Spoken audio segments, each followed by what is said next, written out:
주님의 평화를 빕니다. 공덕교회 성경학당 강의 영상입니다. 이번 영상에서 다룰 내용은 미가 예언서입니다. 미가는 고조되는 위기의 시대에 활동했던 예언자입니다. 그래서 그의 메시지는 위기의 시대를 맞이한 우리가 그 위기 앞에 어떻게 대응해야 하고 어떤 선택을 내려야 할지를 숙고하게 합니다. 코로나, 기후변화, 또 지구 생태계 파괴, 극심한 양극화, 사회적인 불평등과 차별, 전쟁과 분열이 인류의 생명을 위협하는 이 위기의 시대에 미가의 메시지는 더욱 호소력 있게 다가옵니다. 물론 우리 개개인에게 찾아온 위기 상황에 대해서도 미가의 메시지는 동일한 효력을 갖고 있습니다. 그렇다면 미가가 활동했던 시대가 직면했던 위기란 것은 과연 무엇이었을까요? 이제 미가가 활동했던 시대에 대해 알아보겠습니다. 관련해서 본문 1장 1절은 다음과 같이 보고하고 있습니다. 유다의 왕들 요담과 아하스와 히스기야 시대에 모레셋 사람 미가에게 임한 여호와의 말씀, 곧 사마리아와 예루살렘에 관한 묵시라. 유다의 역대 왕들 중에 3명의 왕이 등장하고 있죠. 첫 번째로 언급된 요담은 주전 742년부터 735년까지 남왕국 유다를 다스렸던 왕입니다. 그 뒤를 이은 아하스는 주전 715년까지 유다를 통치했습니다. 히스기야는 그 뒤를 이어 주전 687년까지 유다를 통치했습니다. 이 세 왕이 통치하던 시대를 관통하고 있는 게 있습니다. 그것은 바로 아수르라는 나라의 팽창과 위협입니다. 우리에게 아수르라는 나라는 주전 721년 북왕국 이스라엘을 멸망시켰던 나라로 알려져 있습니다. 요나 선지자가 활동했던 그 무대 역시 아수르의 수도 니느웨였습니다. 요담 왕이 유다를 통치하던 시기에 아수르의 왕은 누구였냐면 디글랏 빌레셀 3세였습니다. 이 왕의 등장에 주목해야 합니다. 역사적으로 디글랏 빌레셀 3세는 아수르가 여러 나라와 민족을 다스리는 강력한 대제국으로 도약하는 기초를 형성했던 인물로 평가되고 있습니다. 아수르의 디글랏 빌레셀 3세가 서남쪽으로 그 세력을 확장해 가기 시작했을 때 남왕국 유다의 왕이었던 요담은 어떤 통치를 하고 있었을까요? 열왕기하 15장 34절 그리고 35절을 보시겠습니다. 요담이 그의 아버지 우시야의 모든 행위대로 여호와께서 보시기에 정직히 행하였으나 오직 산당을 제거하지 아니하였으므로 백성이 여전히 그 산당에서 제사를 드리며 분향하였더라. 요담이 여호와의 성전의 윗문을 건축하니라. 요담에 대한 평가에서 주목할 것은 그가 산당을 제거하지 않았다는 사실입니다. 산당은 본래 가나안 땅에 거주하던 이방인들이 바알신과 같은 이방신에게 제사를 드리던 곳이었습니다. 그러니까 이 산당을 제거하지 않았다는 것은 이스라엘 백성들에게 우상 숭배의 빌미를 주었다는 것을 의미합니다. 이스라엘 백성들이 여호와 하나님과 바알신을 겸하여 섬기는 일을 방관하고 방치했다는 의미이기도 합니다. 이 일로 인해서 하나님은 유다에 다음과 같은 재앙을 내리시죠. 열왕기하 15장 37절입니다. 그때에 여호와께서 비로소 아람 왕 르신과 르말라의 아들 베가를 보내어 유다를 치게 하셨더라. 이 재앙적 사건이 실제로 발생한 때는 요담의 뒤를 이어 왕위에 오른 아하스 왕 통치기입니다. 본문에 등장한 아람은 북왕국 이스라엘의 북동쪽에 위치한 나라이자 아수르와 맞닿아 있는 나라였습니다. 아수르가 서남쪽으로 세력을 확장해 오자 아람은 당연히 위협을 느꼈습니다. 아람과 경계를 이루고 있었던 북왕국 이스라엘도 위협을 느낀 건 마찬가지였습니다. 그래서 아람과 북왕국 이스라엘은 서로 동맹을 맺어서 아수르에 대항하기 시작했습니다. 이것을 아람 에브라임 동맹이라고 부릅니다. 에브라임은 북왕국 이스라엘을 가리키죠.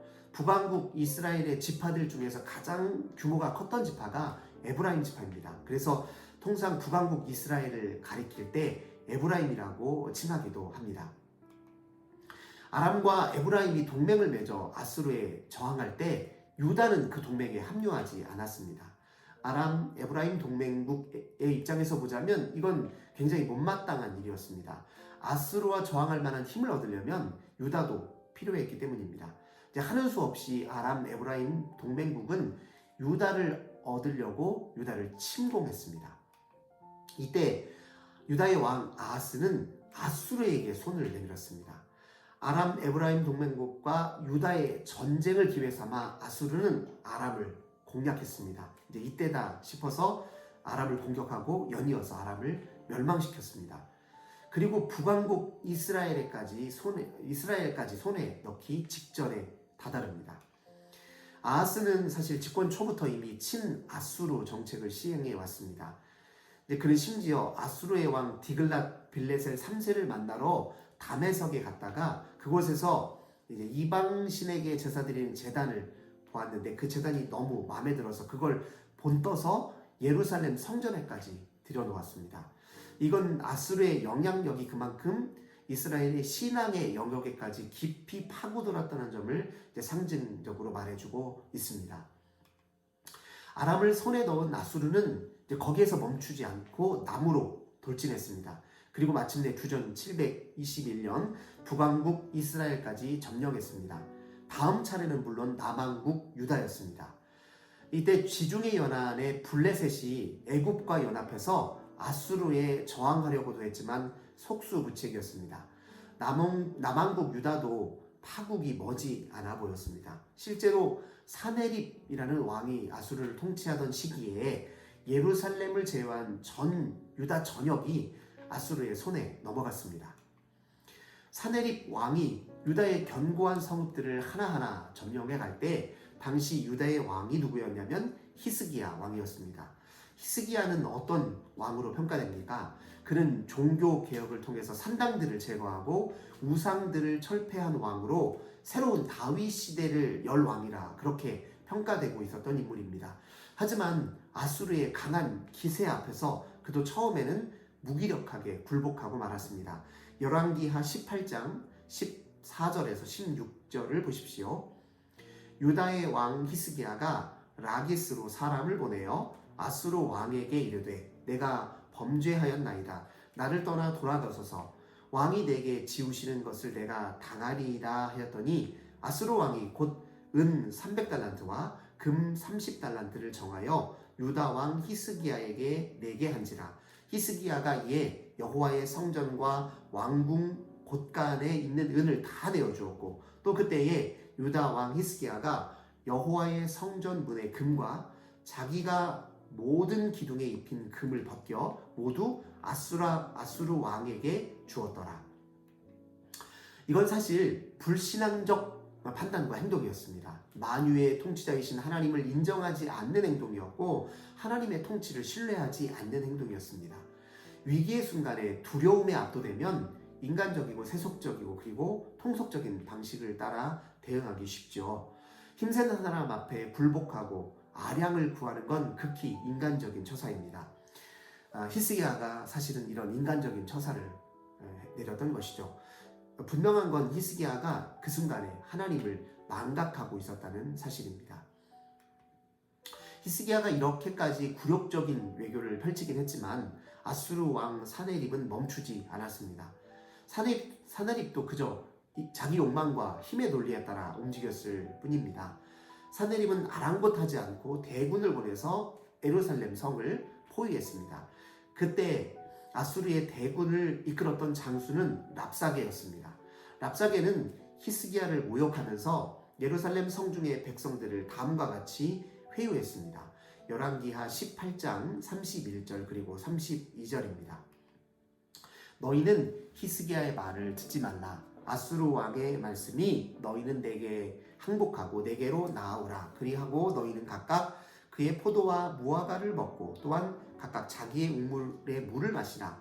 내가 장차 와서 너희를 한 지방으로 옮기리니 그것은 너희 본토와 같은 지방 곧 곡식과 포도주가 있는 지방이요 떡과 포도원이 있는 지방이요 기름나는 감람과 꿀이 있는 지방이라. 너희가 살고 죽지 아니하리라. 히스기야가 너희를 설득하여 이르기를 여호와께서 우리를 건지시리라 하여도 히스기야에게 듣지 말라. 한마디로 나약하기 짝이 없는 히스기야를 왕으로 모시는 건 어리석은 일이다. 왕다운 왕인 아수르 왕의 백성이 되라, 그런 말이죠. 히스기야가 신앙을 명분으로 내세워도 거기에 속지 말라, 그렇게 말한 것입니다.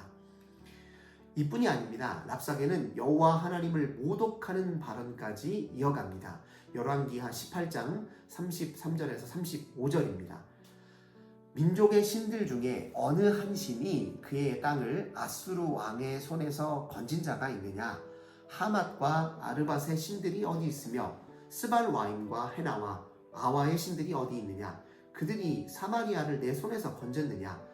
민족의 모든 신들 중에 누가 그의 땅을 내 손에서 건졌기에 여호와가 예루살렘을 내 손에서 건지겠느냐 하셨느니라. 여호와 하나님보다 아수르를 지키는 신이 더 강한 신이다. 예루살렘을 에워싼 아수르의 왕 앞에 벌벌 떨고 있는 저 히스기야를 봐라. 이게 확실한 증거가 아니겠느냐. 지금 이렇게 모욕하고 있는 것이죠.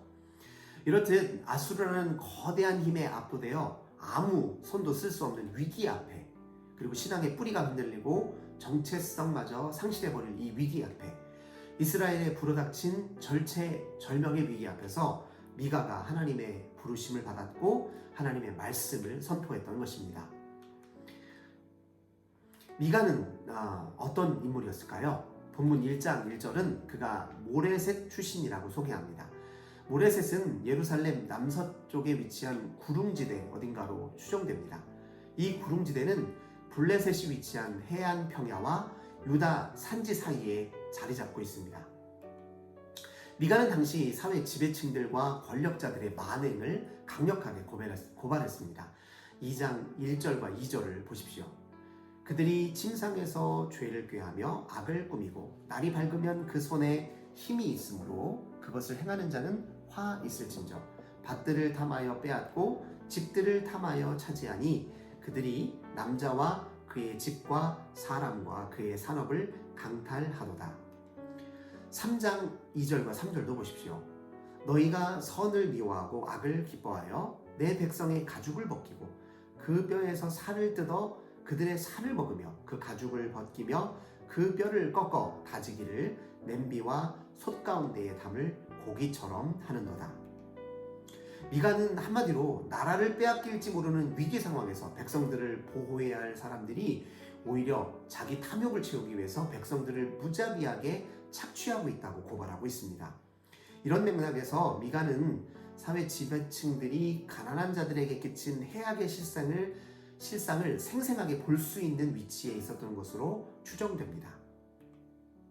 미가라는 이름의 뜻도 우리가 주목할 필요가 있습니다. 그 뜻은 여호와와 같으니 누구랴입니다. 미가의 선포 메시지는 그 이름의 뜻 그대로 하나님 외에 누가 이와 같은 상황을 전환시킬 수 있느냐, 하나님의 통치 말고 어디에 희망이 있겠느냐라는 이런 메시지를 드러내고 있다고 할 수 있습니다. 이제 미가 예언서가 전체적으로 어떤 짜임새를 지니고 있는지 살펴볼까요? 다른 예언서들이 대체로 그렇듯이 미가 예언서도 심판과 회복의 메시지를 교차 대꾸 방식으로 함께 전하고 있습니다. 회복의 메시지를 고려하면서 심판의 메시지를 들어보십시오. 그러면 심판의 혹독한 그 메시지는 결국 회복을 의도하고 있고 회개를 촉구하고 있다는 걸 알 수 있습니다. 미가서는 크게 보면 회복을 선언하는 4장과 5장을 중심으로 앞에 1장에서 3장 그리고 뒤에 6장에서 7장이 둘러싸고 있는 구조를 이루고 있습니다. 1장에서 3장은 심판 메시지에 방점을 두고 있긴 하지만 회복의 메시지로 마무리되고 있습니다. 6장과 7장도 죄악을 고발하고 심판을 선고하는 메시지로 출발해서 회복의 염원을 담은 메시지로 마무리되고 있습니다. 미가의 심판 선고는 한마디로 북왕국이 죄로 인해 멸망했고 남왕국도 곧 그와 같은 처지에 직면하게 될 것이란 내용으로 압축됩니다. 하나님이 문제 삼으시는 그 죄악이라는 게 무엇일까요? 미가가 고발하는 것은 한마디로 정의가 부재하고 폭력이 난무하는 세상입니다. 탐욕을 채우기 위해 힘을 남용하고 거짓과 속임수를 일삼는 사회를 미가는 고발하고 있습니다. 권력자들이 가난한 백성을 폭력적으로 수탈하고 억압하는 현실을 고발하고 있습니다. 부정의와 폭력이 가득한 사회에 침묵하고 방관하는 거짓 예언자와 제사장의 위선적 행태, 그것이 바로 하나님의 죄악이다라고 미가는 고발하고 있습니다. 그렇다면 미가가 선포하는 회복이란 무엇일까요? 하나님은 이스라엘을 어떤 모습으로 재건하길 원하실까요? 한마디로 목자이신 여호와께서 왕으로 통치하시고 재판하시는 나라입니다. 여호와께서 왕으로 통치하시고 재판하시니 칼과 창은 더 이상 필요 없겠죠. 칼을 쳐서 보습으로 만들고 창을 쳐서 낫을 만드는 나라, 그것이 바로 미가가 선포한 회복의 모습입니다. 여호와께서 왕으로 통치하시면 전쟁이 사라지고 평화가 깃들 것이라 미가는 선포했습니다. 여호와를 왕으로 모시기 위해서는 물론 그 통치를 기다리는 사람들이 여호와의 그 말씀에 귀를 기울여야 합니다. 냉혹하고 무자비한 현실, 갖가지 위협이 에워싸고 있는 위기의 상황 속에서도 하나님의 백성으로 부름받았다는 사실을 기억하고 하나님의 행하심을 굳게 신뢰하며 하나님을 찬양해야 합니다. 곧 다가올 하나님의 통치, 하나님의 나라를 기대하며 드리는 신뢰와 찬미의 제사야말로 위기의 시대를 사는 이들이 할 수 있는 최선의 선택임을 미가 선지자는 힘주어 말하고 있습니다. 오늘 강연 준비는 여기까지입니다. 다음 이 시간에는 미가 선지자의 메시지를 좀 더 구체적으로 살피며 그 의미를 깊게 새기겠습니다. 경청해 주셔서 감사합니다.